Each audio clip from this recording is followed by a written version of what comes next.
cover up the cracks between the boards. But I need about 25, 30 more shingles.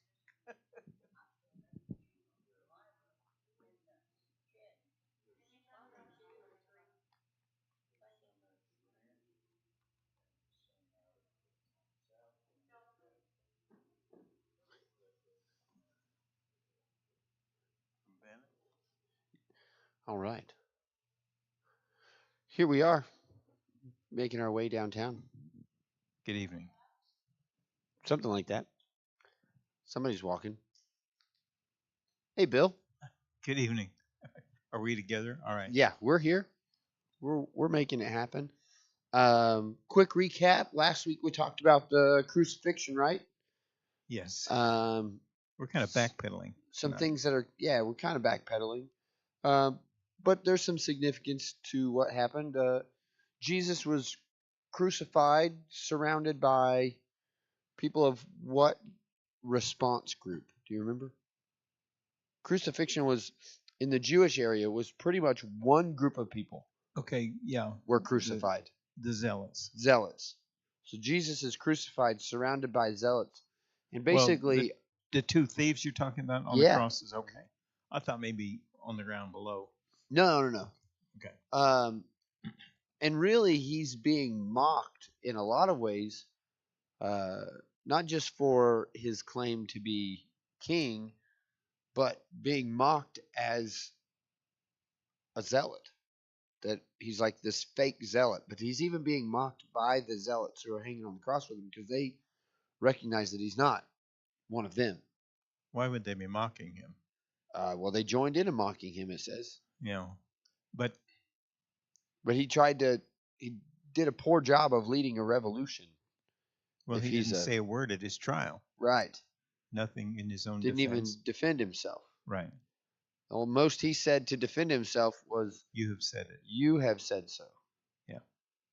And that Here was it- he that was to Pilate. is to Pilate. Yeah, Not even to the Sadducees, Pharisees, anybody else did he Yeah. say a word. and what was Pilate's role?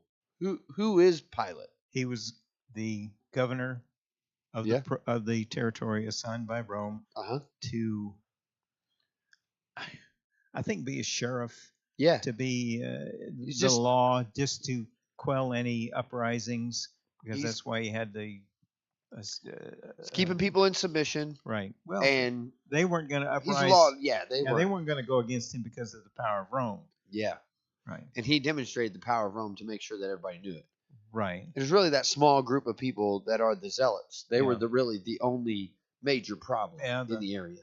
Every country still has a bunch of leftists, and It's intriguing too, though, that they refused to acknowledge.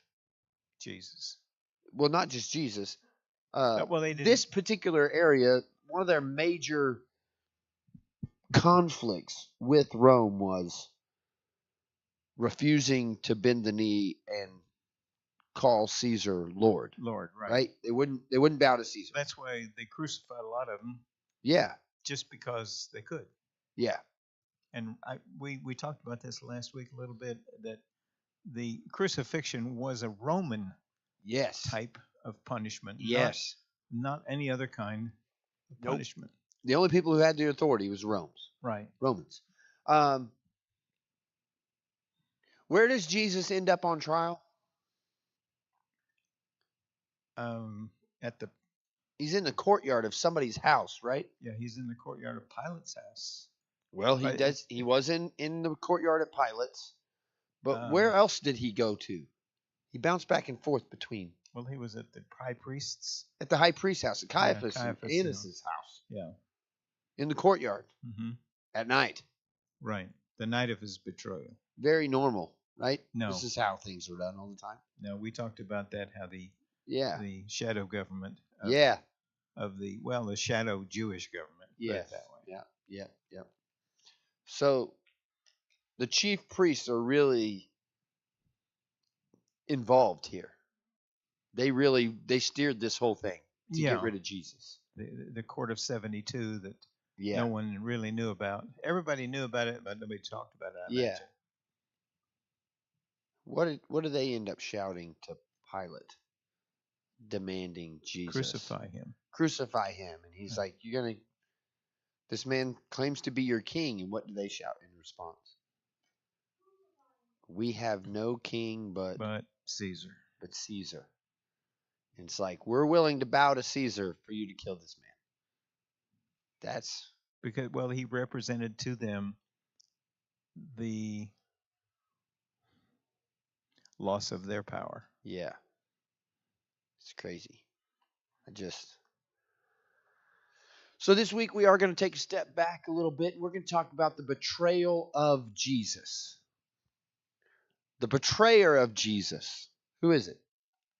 In the Bible it says Judas Iscariot. Judas Iscariot. He is the betrayer, the one who betrayed Jesus.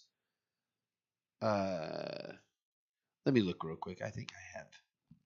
Let me just make sure this is right. I don't want to. He's the one that took the money. He's the one that led the rabble to the garden. According to what we read.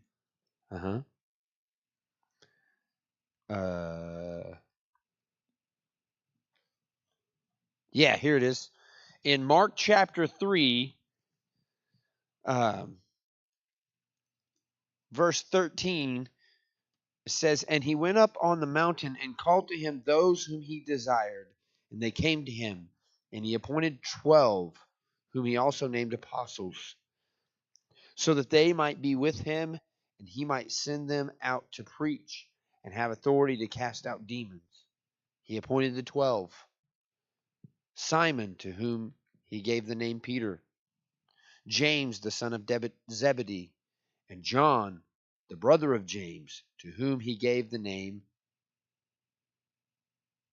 Boanerges, that is, sons of thunder, Andrew and Philip and Bartholomew and Matthew and Thomas and James the son of Alphaeus and Thaddeus and Simon the Zealot and Judas Iscariot, who betrayed him." Every gospel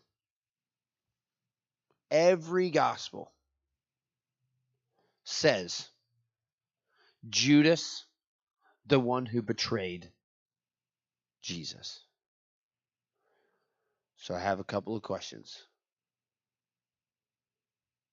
Why? Well, my first question is, why do the Gospels so blatantly tell us that Judas was the one that betrayed Jesus?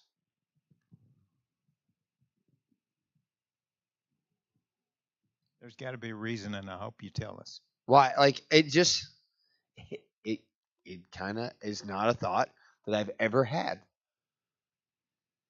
Realistically, I've never really thought about this. Have you ever thought about this?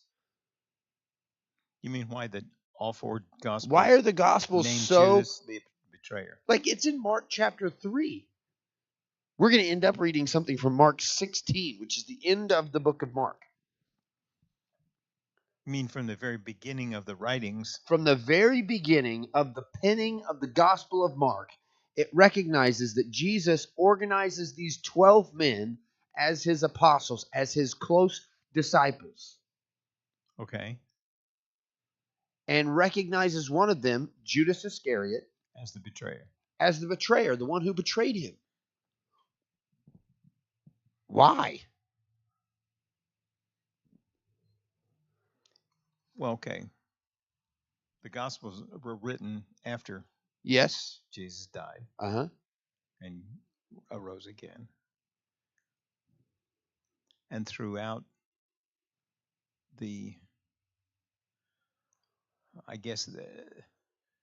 as the disciples, Matthew, Mark, Luke, and John, we're talking about 4 specific apostles. The Gospels. Okay. Two of them apostles or disciples. Right. 2 of them second generation. Right. Mark and Luke. John, Mark, and Luke. Okay.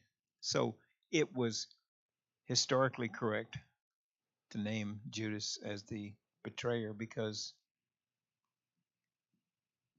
they knew that it happened. All right. Well, you smile at me saying, "Well, it's not historically correct." Let's. Who is Judas Iscariot? He's a specific man because he Right. has to be recognized as Judas Iscariot. So the Iscariot side is Ishkariot. Ish means man. Right. So it'd be man from Kariot. Kariot is a community in northern Israel. What happens up near in the Galilee? Yes, around the Galilee? What happens in the Galilee? What group of people are in the Galilee? The Pharisees mostly. Not just the Pharisees. Well, a group called the Hasidim, right? Hasidim, yeah. The Hasidim, they're focused on being faithful to the word. Right. Right? Not a lot of thrills, not a lot of money spent on extravagant stuff, very simple livers, right? Right. Kariot is a zealot area. It is like a zealot So you're compound. saying Judas was a zealot? Judas Iscariot, his name identifies him as a zealot. This is his background. This is I guess what's unusual about that is that we don't think of last names in the Bible. Yes, We they're don't not. think They're of- describers, not. Okay, and they describe people groups, Yes. which is unusual in Yeah, like the James, Western world. It's James and then your surname. like James, son of Alphaeus. Right. James, the son of Alphaeus, his family would have been Herodian because that Alphaeus connection, it is a connection to the Roman culture, to the Herodian culture. So it is an identification. Well, okay, then let me ask you this. Just popped into my head. Yeah. So Simon Bar Jonah Uh-huh. how was his people group related? So he would have been in the Hasidim. He would have come from that group. He would have been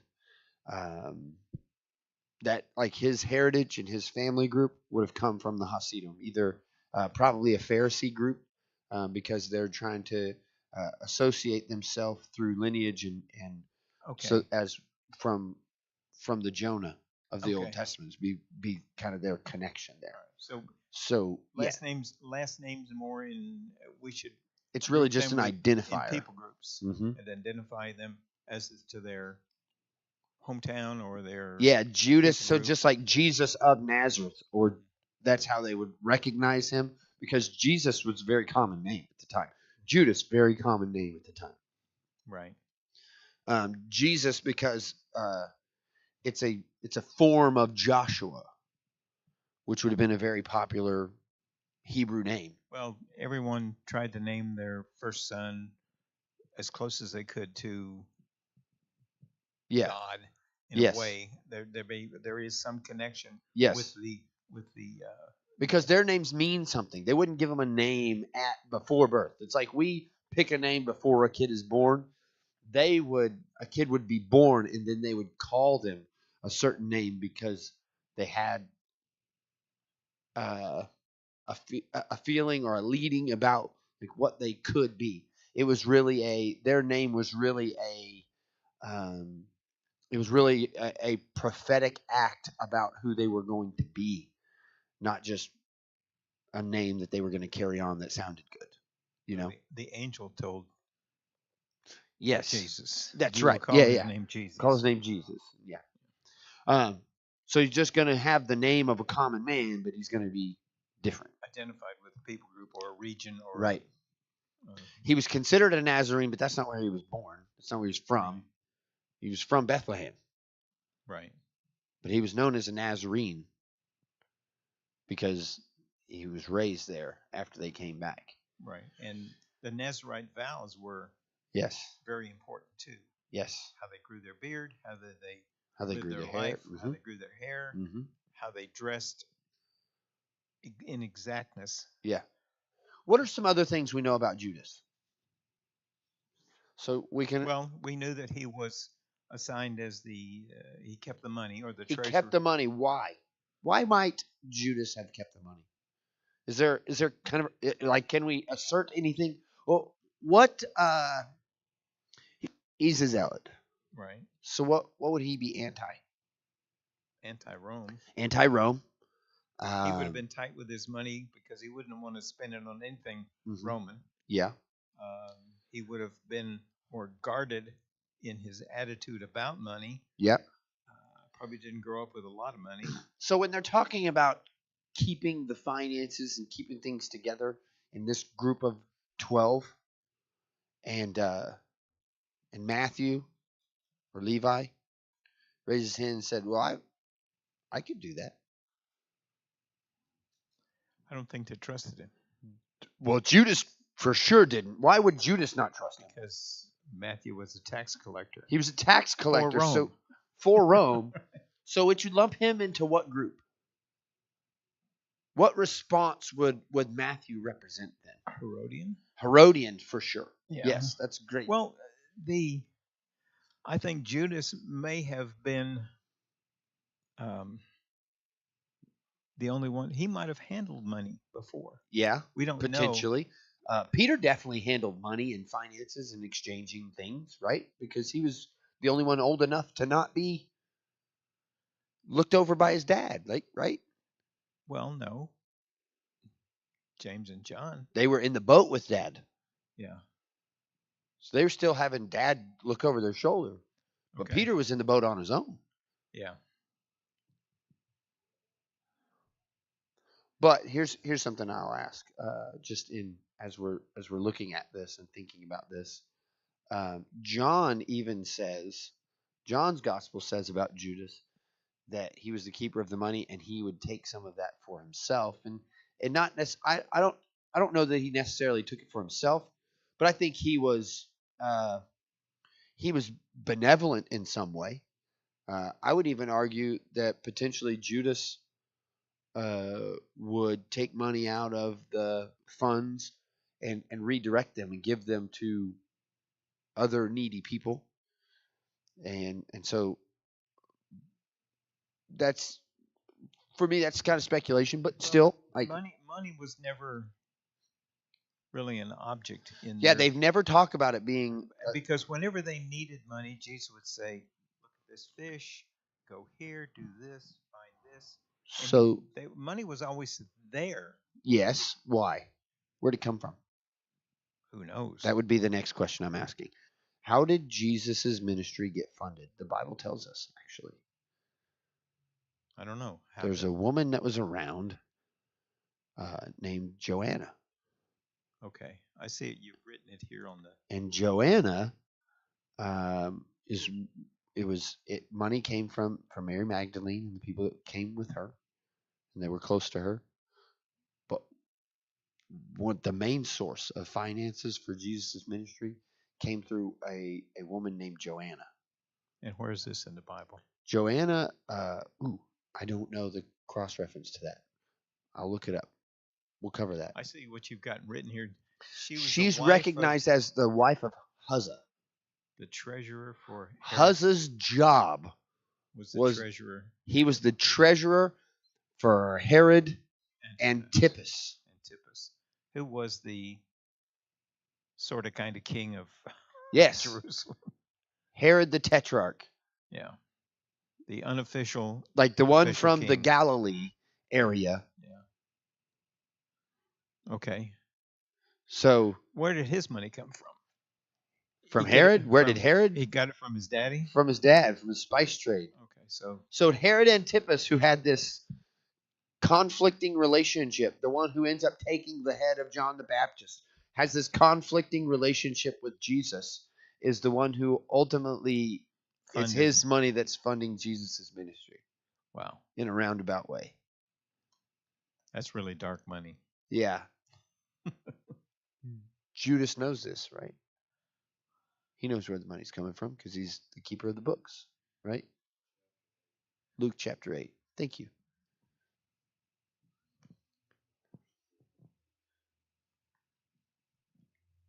So, got this interesting dynamic going on here, don't we? This is like As the World Turns. If you don't know, that's like a soap opera title, right? Like Yeah, I don't watch them either. I just know the titles, evidently. General Hospital. Are those still on? Do they still make soap operas? General Hospital is still on. Young and the Restless still on. Bold and Beautiful still on. Oh yeah. Okay, all right. I don't want watched faithfully every day, and by golly, don't let weather, politics, or religion interfere with your soap operas. Do we need to pray before we move on? Or loud noises in the house. So, yeah. So if we're watching this through the process. Okay. We're understanding who Judas is. Right. So Judas has been walking with Jesus for 3 years. Yeah. They stroll into Jerusalem. Right. What's he do? After the triumphal entry, what does he do? I don't know. What does he do? Cleanse the temple? Oh, not Jesus. Jesus. Yeah. Okay. Yeah. Because he's just following along, right? Yeah. He's part of the Hasidim. He's following. Yeah. Jesus overturns tables, chases out the money lenders. Yeah. Builds a cord of a whip of cords and runs them out and says, "This is my Father's house," and blah blah blah. He goes on. Spends the next week doing what? Getting everybody else upset. Yeah, he challenges a specific group of people. Yeah, the Pharisees and the Sadducees. The Sadducees and the specific group of the Sadducees. The chief priests. Oh, yeah.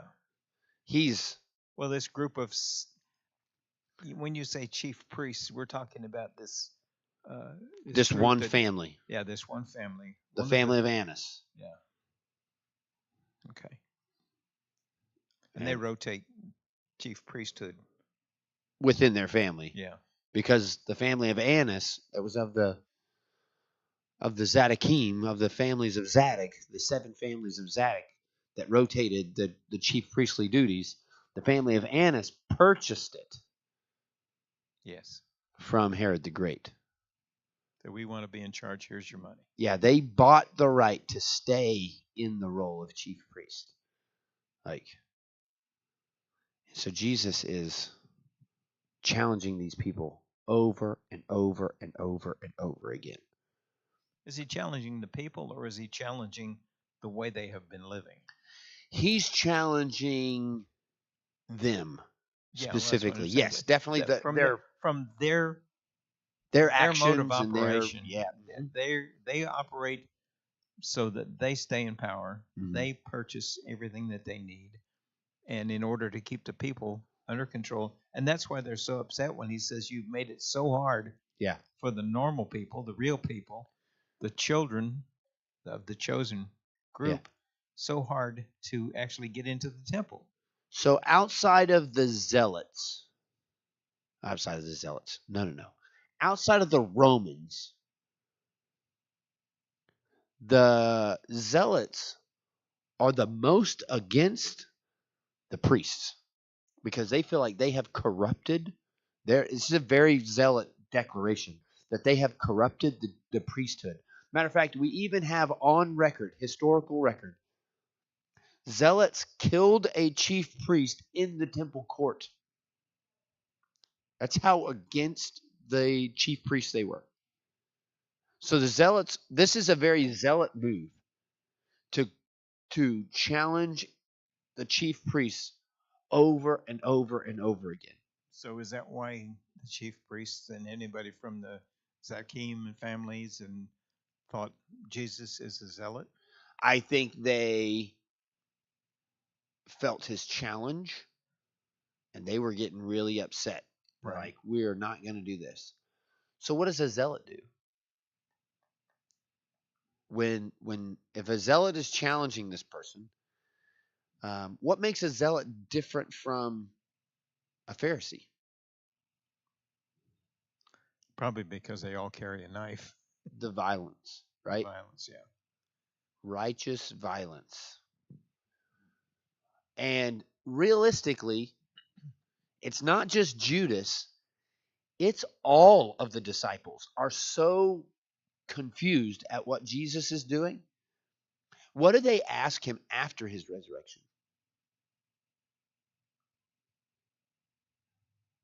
Is this when you're going to set up your kingdom?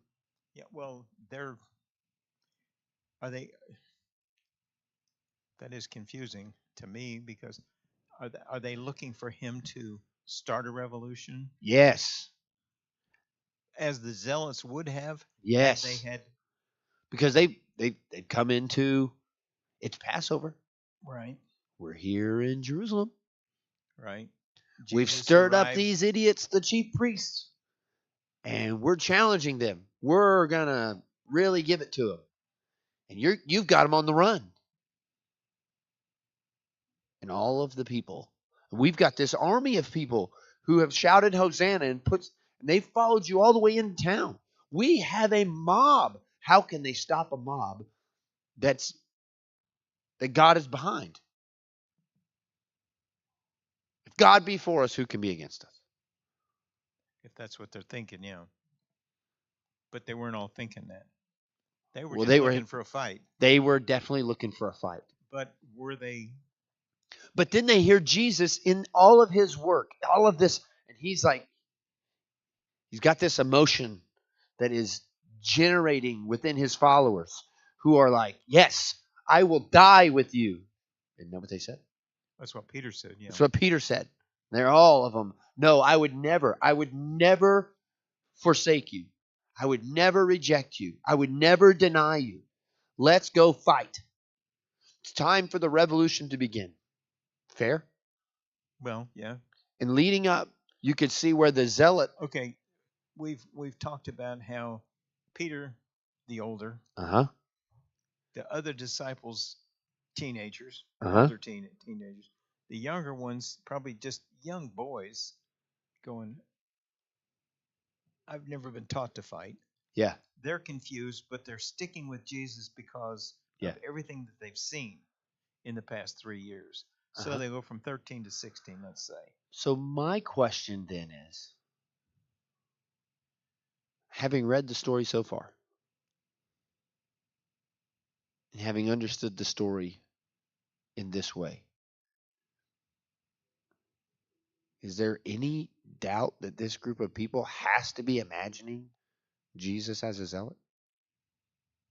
Well, it'd be pretty difficult to think of him as anything else. He Right. obviously was not a Pharisee or a Sadducee. You ever been given an instruction that you thought was crystal clear to do something this way? I probably have been, yeah. And the person who gave you the instruction after you did what you thought they asked you to do looked at you and said, You're wrong. that is not what I asked you to do at all. Ever done that? You ever had that happen? It happens all the time, right? Yeah, probably. So what if Judas sees and hears all of what Jesus does and goes, I think I know what he's asking. I think I know what's happening here. And misunderstands what Jesus is saying and goes and negotiates to intentionally try to start a revolution. By going to the chief priest, and saying, what? I'll tell you who the leader is. Yep.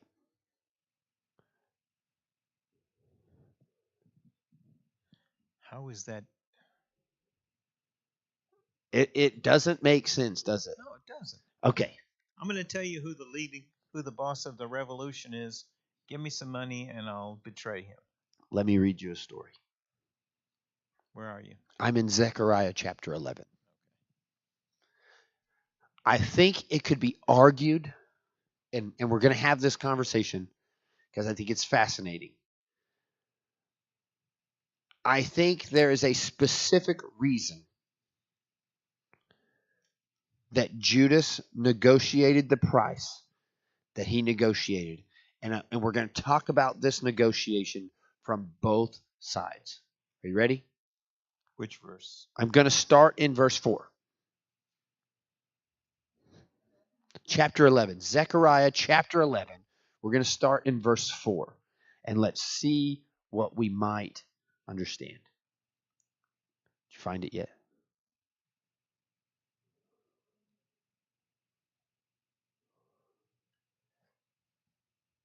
Okay. All right. Make sure we can find our place way back to Matthew in just a minute. Okay. Verse 4 says, "Thus says the Lord my God, become shepherd of the flock, doomed to slaughter. Those who buy them slaughter them and go unpunished. And those who sell them say, Blessed be the Lord. I have become rich, and their own shepherds have no pity on them. For I will no longer have pity on the inhabitants of this land, declares the Lord. Behold, I will cause each of them to fall into the hand of his neighbor, and each into the hand of his king, and they shall crush the land, and I will deliver none from their hand. So I became the shepherd of the flock, doomed to be slaughtered by the sheep traders. And I took 2 staffs. One I named Favor, and the other I named Union. And I tended the sheep. And in 1 month I destroyed the 3 shepherds, but I became impatient with them. And they also detested me. So I said, I will not be your shepherd. What is it to die? Let it die. What is it to be destroyed? Let it be destroyed. And let those who are left devour the flesh of one another. And I took my staff Favor, and I broke it, annulling the covenant that I had made with all the people. So it was annulled on that day, and the sheep traders who were watching me knew that it was the word of the Lord.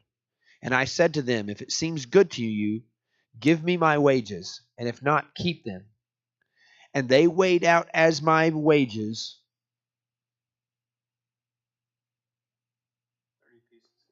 30 pieces of silver. So let's pause there, and we're going to pick it up in just a second.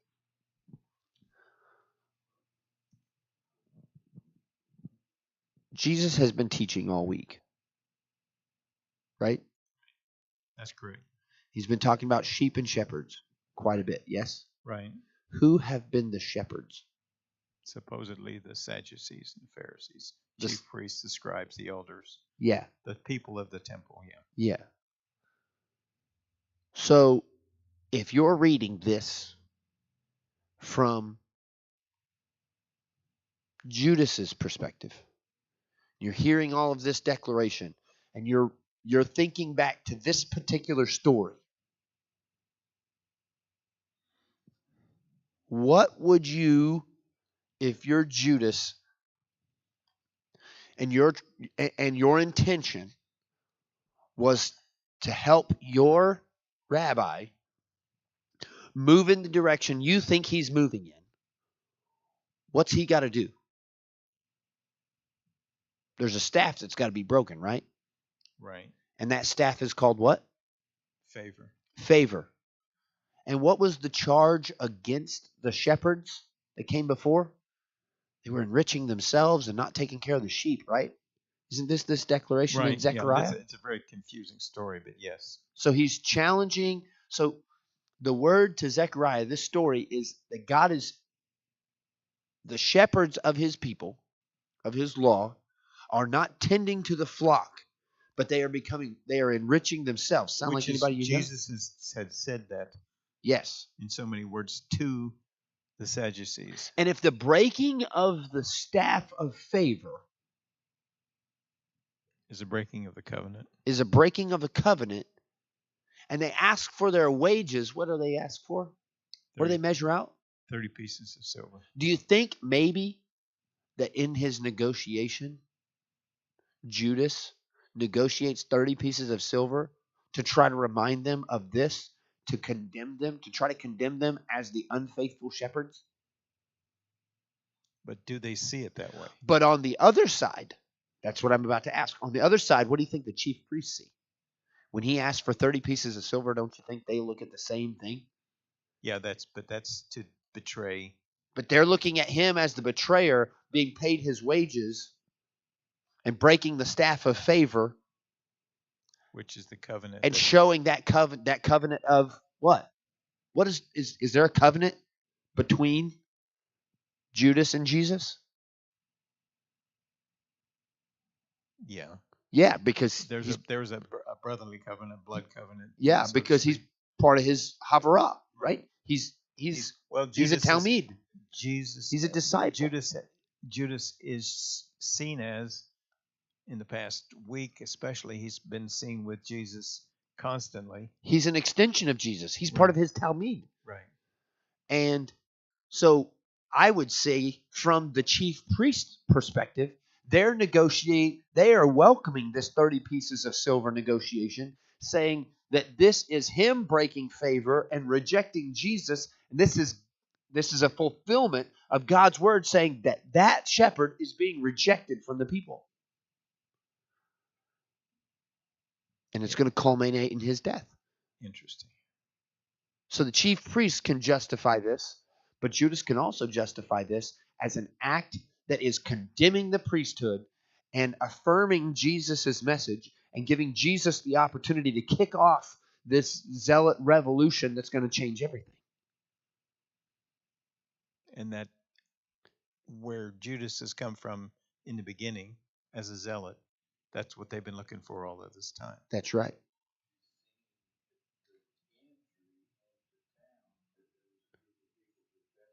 Yes, that was, and we read in the book of Luke, Jesus is heartbroken because they're waving these palm fronds as a declaration that this is a zealot movement. He comes in this zealot movement, and their zealot movement is, we're ready to fight, and he's heartbroken because I would have brought peace, but you're demanding bloodshed. You're demanding a conflict. Yes. So this is that building happening, and Judas. So then it brings me, he's doing the right thing. Yes. From what he's learned. Yes. So now here I am asking the question again: why is it that the gospel writers implicitly, explicitly recognize Judas as the betrayer of Jesus, if what we've just discussed about Judas and his zealot ways, he is heard? It could easily be argued that Judas has seen this zealot entry into town and this zealot-like fervor from Jesus challenging the chief priests, and then now he's taking a declaration of Scripture from God and justifying, using this Scripture as his justification for a negotiation specifically for 30 pieces of silver to push his rabbi into a conflict. Matter of fact, there's even a gospel that Jesus, at the Last Supper, looks at Judas and says, that you're doing, do it quickly. So there are some that would argue, not me necessarily, but there are some biblical scholars that argue that Jesus knew, was aware of, or even prompted Judas to go and make this negotiation.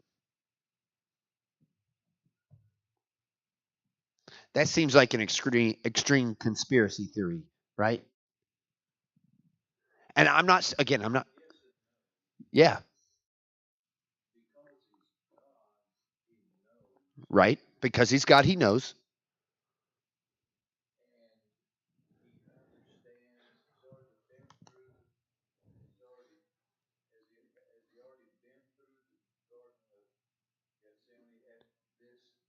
No, he's about to go to the garden.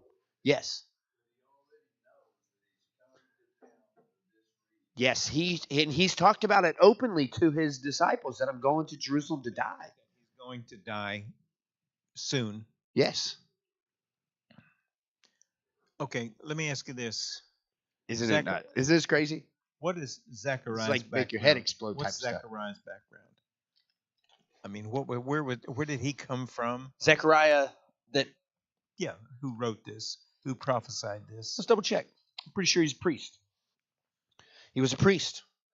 From Son of Berechiah, grandson of Edo. He was a member of the prominent priestly family who returned from Babylon with Zerubbabel. okay. So he Um, was much like some of the other relatives of some of the other disciples. He was from a priestly family. Oh, yeah. Okay.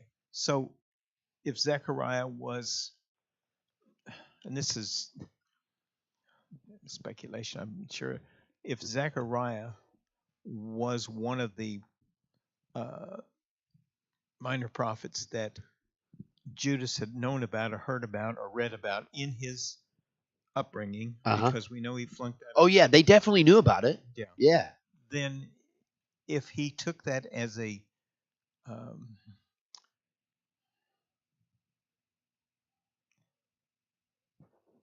if he took that as a message from a zealot point Yeah. of view, Yeah. saying the way I can get this, Because in the Uprising. Hasidim, in the people that are, they center their life around the word, right? just like Jesus. That's Every what I'm saying. time he spoke, right? If, It was if Zechariah's words yeah. echoed in Judas's mind Mhm.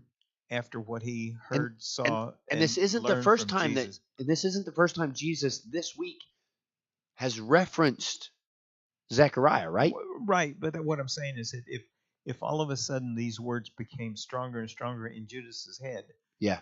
he knew that all I have to do is go and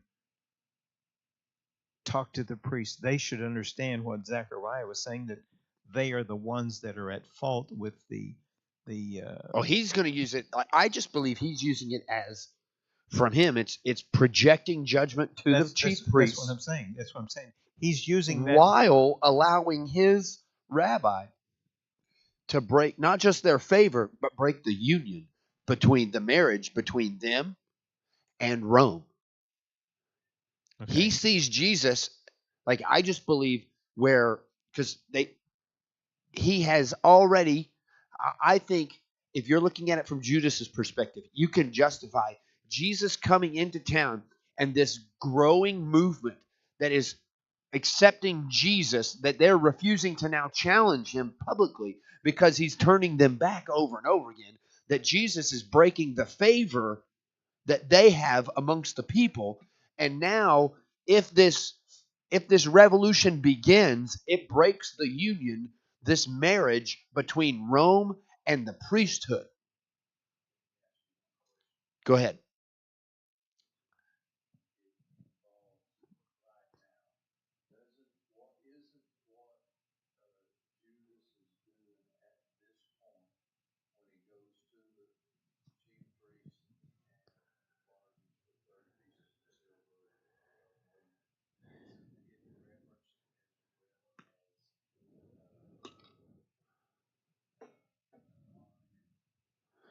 Is it referenced as demonic? That's a great question. I don't know. I don't think it is.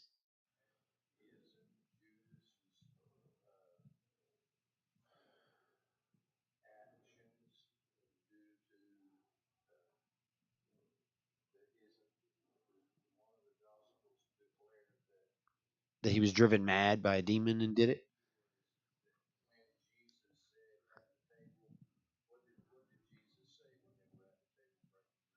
Which gospel account? The one who dips in there with me, which I want to get to that here in a minute. But the one who dips it in the wine with me, that and all of them start asking, "Is it me? Is it me? Is it me?" That's going to be an interesting conversation here in a minute. And then he ends up asking, "Is it me, Lord?" And he said, "You have said so." And then, yeah, I believe there is one of the gospels that says he was driven out.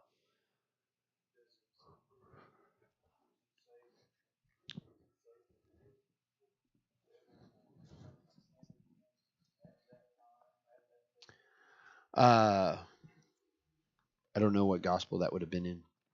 The demonic influence, is that in Luke? Look in Luke.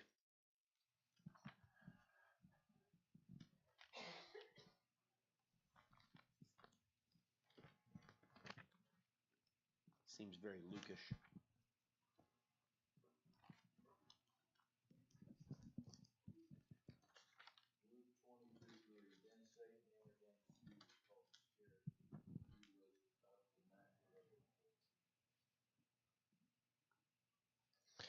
I just love how it identifies betraying him to them. And I do understand, like, they're all it's just interesting. I'm not saying, again, let me be clear about this. Judas, we can easily read the story and go, in the end, well, yeah, Judas betrayed him. He handed his leader over. But if the story is so clear, why do you have to mention it before you get there? You know what I mean? And I'm not saying, again, I'm not saying that Judas didn't betray Jesus, but I am saying that what Judas did in his misinterpreting what his rabbi was saying, that's like a normal everyday occurrence, right?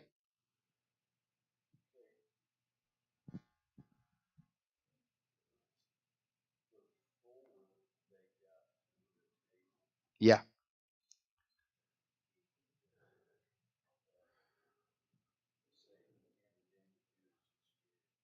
So you're saying,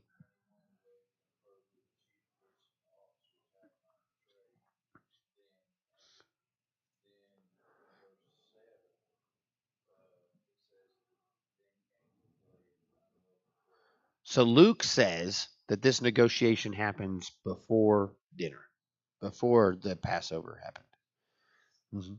Which makes sense. Like, it definitely happened before then. So, how are we feeling about this so far? What do you think, Bill? What's running through your mind right now? Is your head about to explode? Knowing that Judas was thinking one thing, Yep. thinking that this is the best way to start a revolution is one thing. Yeah. But in so many verses In the Luke, yeah. Gospels, like in Mark 14:10, and Judas Iscariot, one of the 12, went unto the chief priests to betray him unto them. It says that straight out. Mark is saying that straight. That Judas went to the chief priest to betray Jesus. Yes. And he sought how he might conveniently betray him. And the chief priests were glad and promised to give him money. Yep. And sought how he might. So they were asking, how are you going to identify him? So it's just an intriguing conversation. Yes. Mark is saying it straight out. All of them do, yeah. Judas went to betray him. Yeah. And ask for money. Okay, that's Mark. And what he just Luke, same thing. Luke is basically saying the same thing. So that was the question originally, right? And that the devil Satan came into Judas at that moment. Jesus turns to the disciples at the Last Supper and he said,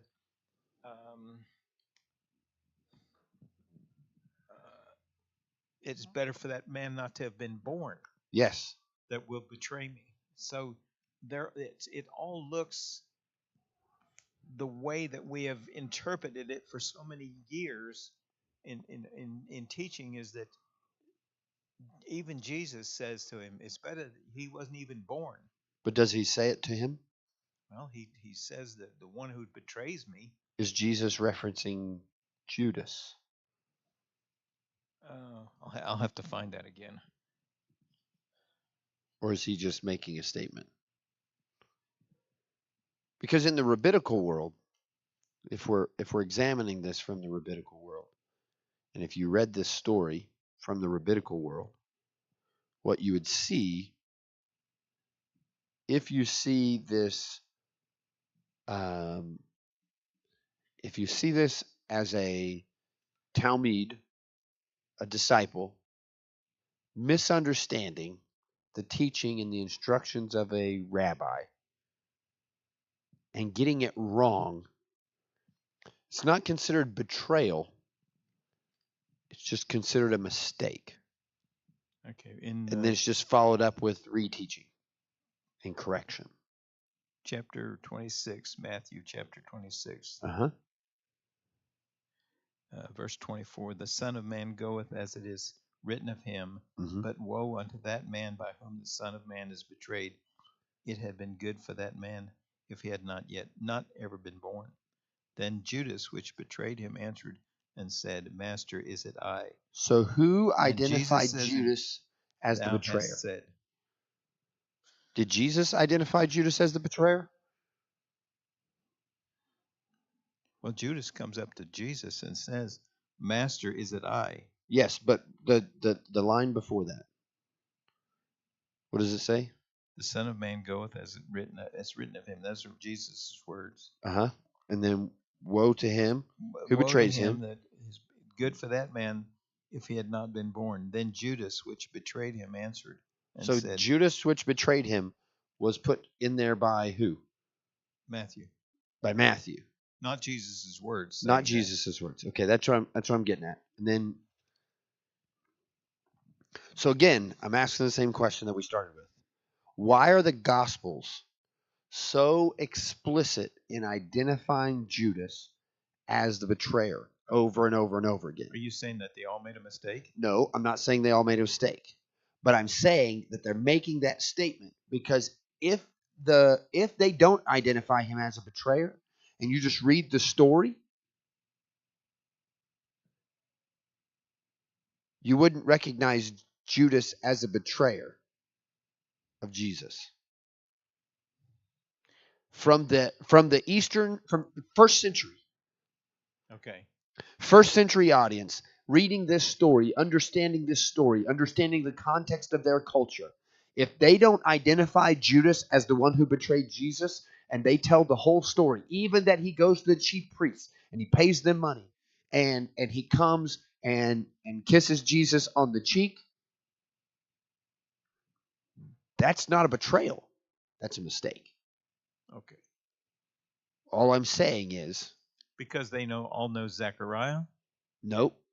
Because Zechariah, because the argument is even to the end of his life, even to his death, I believe, Judas was consistent to the scripture, because we stopped off at verse 12. I'll pick up verse 13. Which chapter? Where are you? Of Zechariah 11. It says, Then the Lord said to me, Throw it to the potter. The lordly price at which I was priced by them. So I took the 30 pieces of silver and threw them into the house of the Lord to the potter. Then I broke my second staff, union, annulling the brotherhood between Judah and Israel. And it says, Then the Lord said to me, Take once more the equipment of a foolish shepherd, for behold, I am raising up in the land a shepherd who does not care for those being destroyed, or seek the young, or heal the maimed, or nourish the healthy, but devours the flesh of the fat ones, tearing off even their hooves. Woe to my worthless shepherd who deserts the flock. May the sword strike his arm and his right eye. Let his arm be wholly withered and his right eye utterly blinded. So even to the end. So, okay. If you've made a decision, and that decision was to betray your leader, to betray your boss, put it in today's context. Somebody is my boss. I want his job. I believe he's doing everything wrong. I believe he's misleading us. So I report him. I find some dirt on him, right? This is how people do it. They report him, they get him fired, and then they interview for that person's job. They even potentially get a reward for having been a whistleblower and recognized this type of activity that was happening within the organization and protected us. So that person is the fall guy. Now I can stay in my job and I can function. I can live with myself. Yes? Okay. Because I felt like what was going on was wrong. If Judas truly was, his intention with the 30 pieces of silver was to betray Jesus, why is he so wrought with guilt that he throws the 30 pieces back on the floor in the Lord's house? Right. I think at that point that he realized that what he had done was a mistake. So, exactly. So I believe He interpreted it one way, the chief priests and then when Jesus, so he hands over Jesus expecting a fight. And it seems that Peter also expected a fight because he breaks out a sword. right. But then Jesus didn't fight. And all the disciples are scared because they're like, oh no, we got this all wrong. But he already told them that they would betray him. They would all leave. So they ran away. And now they're all trying to wrestle with everything I thought that I knew, everything I thought he was confirming through this process all week long. I was wrong. How do I figure this deal out? So the disciples are in turmoil, and now specifically Judas is ridden with guilt. He's like, I thought I was doing the right thing, and now my master's going to die. I don't see Judas as breaking into the temple, throwing the pieces of silver back at their feet, as Judas doing anything else but being overwhelmed by, I made a mistake. Just give me my rabbi back.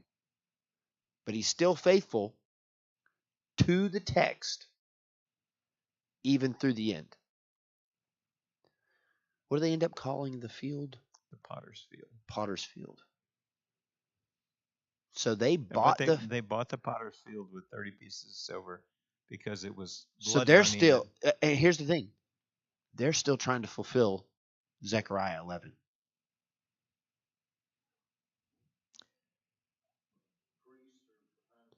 Yeah, because yes, they knew that what they had done was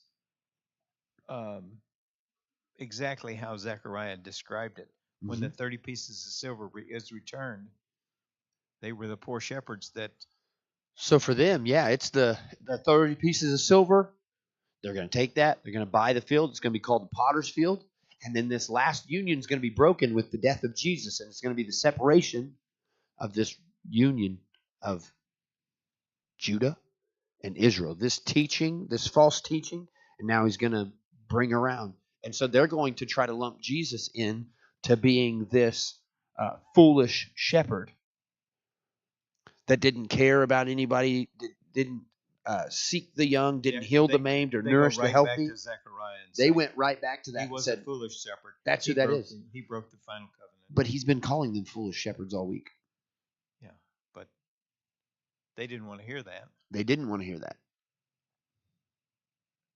So this is where so again, this is Judas.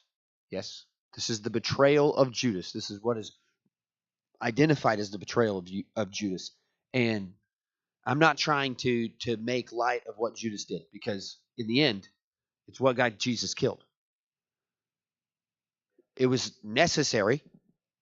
It was, I would even argue, ordained by God.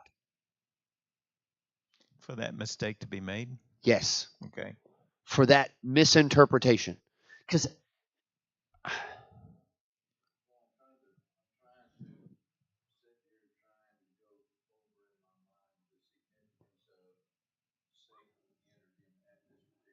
yeah.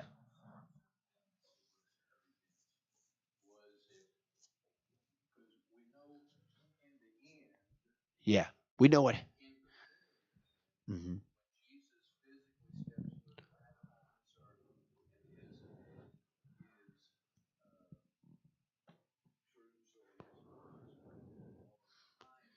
Yeah.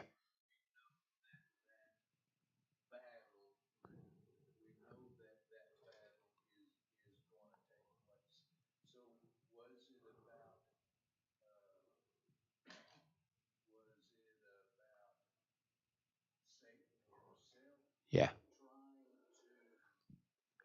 Influence. Yeah.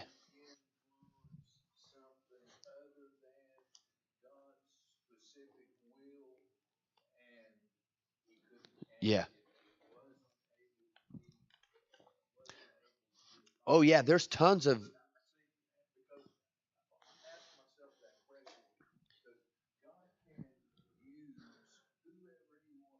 Yes, God definitely can use. Hmm. It doesn't have to be a godly person that God uses to accomplish His will. Mm-mm. That's right. Yeah, He spoke with a donkey and directed him. Like, yeah, like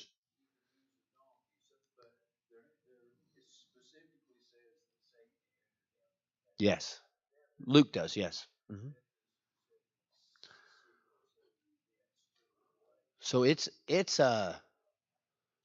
So again, I'm just going to say the Gospels go to a painstakingly significant effort to make sure that first century readers understood that Judas was the betrayer. But I would argue because in their culture, what Judas did could have been explained and maybe even should be explained as a simple mistake of an inexperienced Talmudim disciple. Yeah. Talmud. Well, he was trying to do what zealots wanted to be done, and like you said, that all the other disciples fled because they too had come to the realization that if Yeah. a revolution takes place at this time, we have our king, Yeah. and knowing what Jesus can do Yes. through his miracles, the Romans won't stand a chance. So if I said then earlier that if you read the story without the identifiers, without the disciples, without the gospel writers specifically identifying Judas Iscariot as the betrayer, then who, without that in there, who would you identify as the betrayer? And why? I don't know that you could. I I mean, I think it's very clear that you definitely can. I think it's crystal clear that you can. now you're talking about Peter. Peter. Why Peter? What happens? Well, Peter declares at more than one occasion, but that he would never leave, that he would fight to the death. Yes. And what did Jesus tell him? You'll betray me 3 times. You'll deny me 3 times. You'll deny me 3 times before the cock crows in the morning. And he does so. He does. To the people in the garden Uh-huh. at Caiaphas's house, Mm-hmm. he denies Christ. So John somehow has influence with the high priestly family. So John is the one who actually sneaks him and Peter into the courtyard at Caiaphas' house. Right. And they're hanging back at the back around, warming themselves around a fire, and we only hear identified Peter. Female servants. Yeah, right. They identify. And they only talk to Peter. They only talk to Peter. So somehow John disappears. But Peter is confronted 3 times. And Peter denies association with just a guy. With Jesus. Why is Jesus so significant? Who is Jesus to Peter? His rabbi. His rabbi. What authority does rabbi have over Peter? Complete. Complete. Above everybody? Yes. Even above his parents? Right. So he has been called, come and follow me, and he has rejected everything in his life to follow rabbi. Right. And rabbi is now supreme leader, complete leader, has complete authority over his life. Okay. That is his complete association. That is his identification with his rabbi. Right. And now he has publicly Denied him 3 times. made declaration. Right. This betrayal that Peter makes, disciples don't come back from.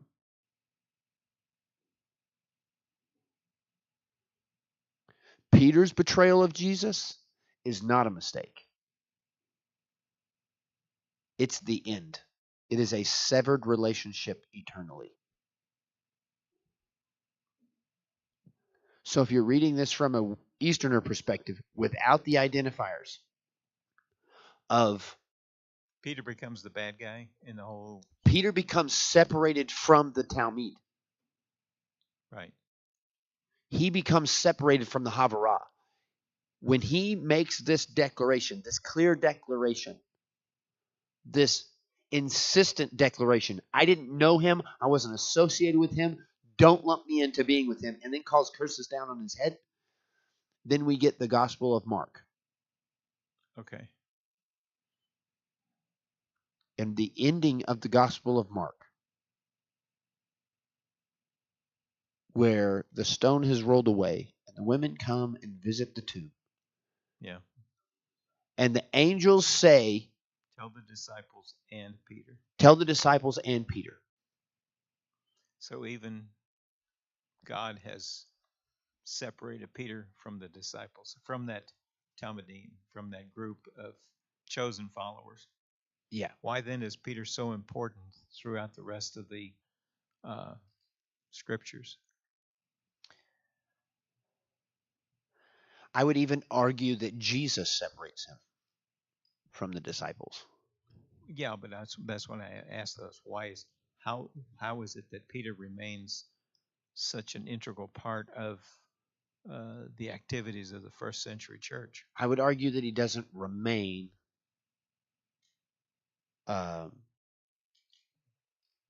so if you're reading it as an Eastern reader. Yeah, I've got some other words to say, but go ahead. And you did not have the Gospel of John. The Gospel of Mark ends with, go tell the disciples and Peter. That's how the Gospel of Mark ends. And then Acts comes around and Peter's the one standing up making declarations. Right. On the day of Pentecost. If you're an Eastern reader, you go, what's he doing there? Where did this guy get back in the story? And here's where he would come back in the story. In John chapter 20, I'm going to read a little section here, or I'm just going to give us a reviewed section, then we're going to end up in John chapter 21. So, in John chapter 20, verse 19, it said, On the evening of that day, the first day of the week, the doors being locked where the disciples were for fear of the Jews, Jesus came and stood among them and said to them, Peace be with you. And when he had said this, he showed them his hands and his side. Then the disciples were glad they saw the Lord. Jesus said to them again, Peace be with you. As the Father has sent me, even so I am sending you. And when he had said this, he breathed on them and said to them, Receive the Holy Spirit. If you forgive the sins of any, they are forgiven them. If you withhold forgiveness from any, it is withheld. Okay? And then, now Thomas, one of the 12, called the twin, was not with them when Jesus came. So the other disciples told him, And when we have seen the Lord, but he said to them, Unless I see in his hands the mark of the nails, and place my finger in the mark of the nails, and place my hands into his side, I will never believe. And 8 days later, his disciples were inside again, and Thomas was with them. Although the doors were locked, Jesus came and stood among them and said, Peace be with you. Then he said to Thomas, Put your finger here and see my hands, and put on your hands and place it in my side. Put out your hand and place it in my side. Do not disbelieve, but believe. And Thomas answered him, My Lord and my God. And Jesus said to him, Have you believed because you have seen me? Blessed are those who have not seen and yet have believed. All right? Okay. Chapter 21. After this, Jesus revealed himself again to the disciples by the Sea of Tiberias. And he revealed himself in this way. Simon Peter, Thomas called the twin, Nathanael of Canaan and Galilee, the sons of Zebedee, and 2 others of his disciples were together. And Simon Peter said to him, I am going fishing. Why is Simon going fishing? Because that's what he does. That's what his family does.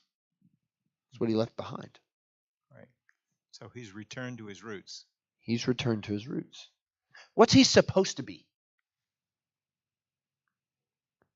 He's supposed to be out of the group. So, but he's with them again. Even if he's just with them, I'm not worried about that. I'm saying in Jesus's Havara, in Jesus's group of disciples, who is Peter? Is he the oldest? Yes. Is he the most experienced? In Scripturally, yeah. Is he the one that Jesus depends on more than everybody else? He did, yeah. Is he the one who speaks up the most? Right. Why is he the one who speaks up the most? Because he's the oldest. Right. He's supposed to have that role. Well, that is the cultural expectation of him. He was also the one that had faith enough to step out onto the water. Right. He was the one that... He was the leader. Yeah. He's been identified as the leader through their whole story.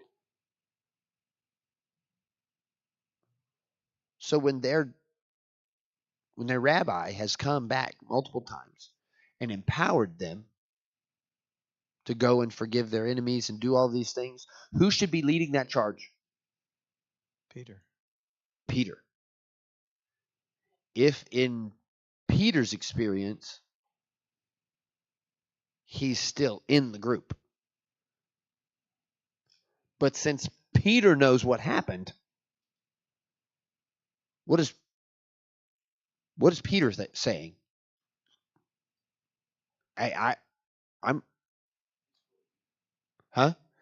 He's full of guilt.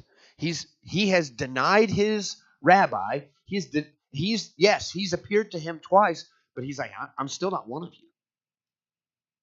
It's the disciples and Peter. I'm not one of you. He thinks that his life as a rabbinical, as a Talmudim, as a disciple is over. So he's going fishing.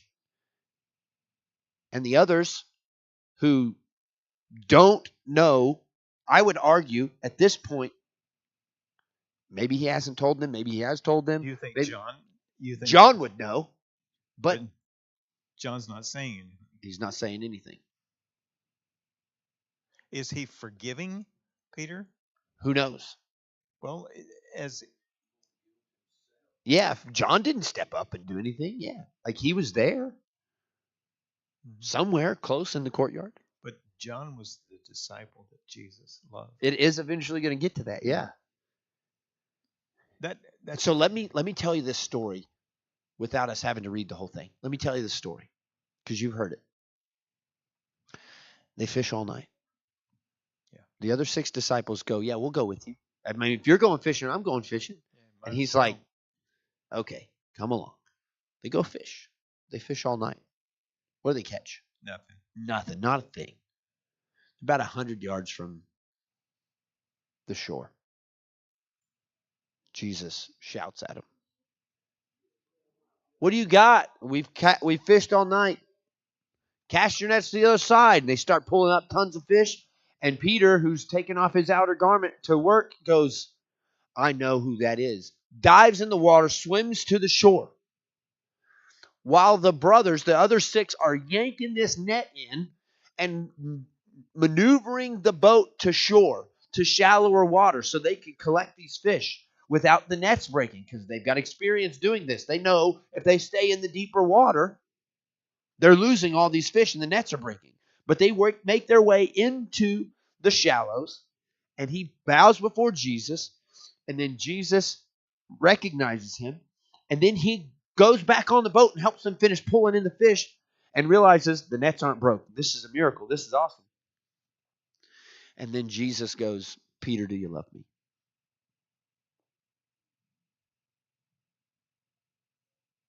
He says, you know I love you. Feed my sheep. Then he asks him again, Peter, do you love me? He answers again. He asked him a third time, Peter, do you love me? And now he's just distraught, right? He's overwhelmed. He's like, you know all things. And he's still fighting this guilt. And I think the most important thing in this story is what he says at the end. Not anything about feed my sheep. Not anything about any of those things. How does that interaction end?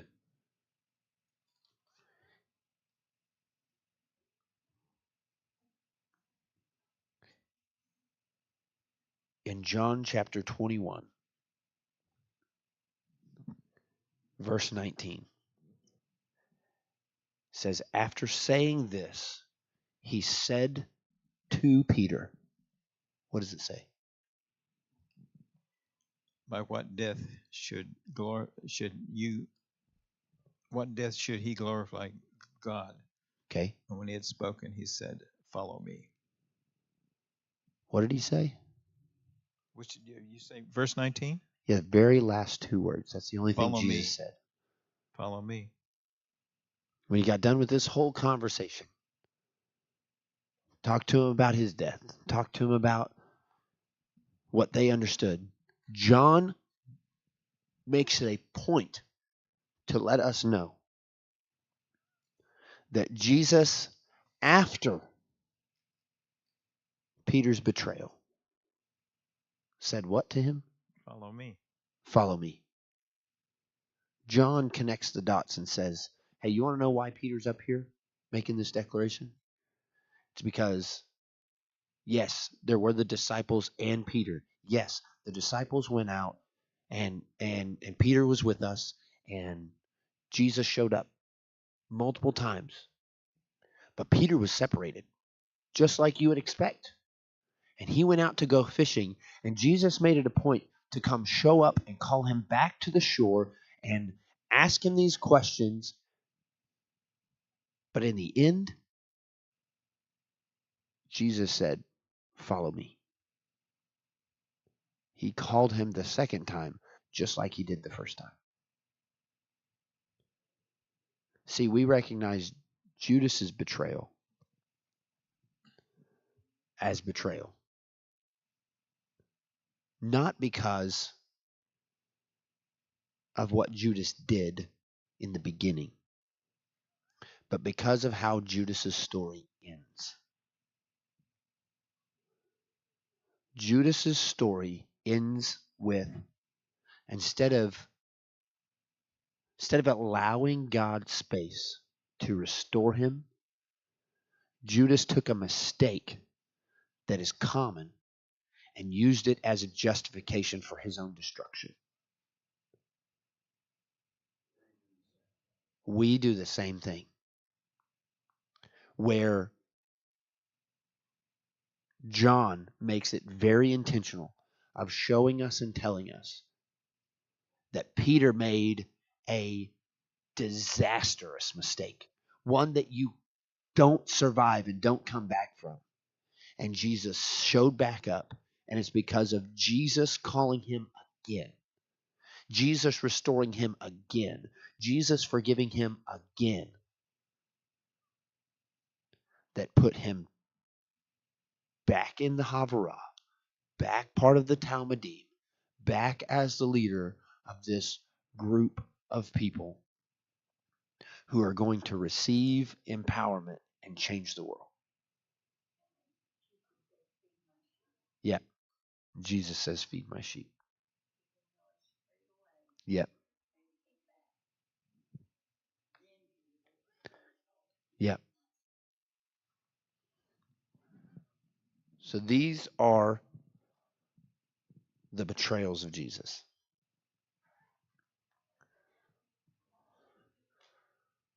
So we're going to have a little bit more discussion, but you should join us in person. I don't know. I was thinking about preaching about that on Sunday, but maybe I won't now. Who knows? Only God knows. Well, that's a lot of questions that you can't fully explain unless you go back through this whole That's true. thing. Watch the YouTube video. Yeah, then we'll have a. You'll get it. You'll get it better if you watch the video. Yeah. Tell your friends. that this is a very important thing, and then come back and see us Sunday. Yeah.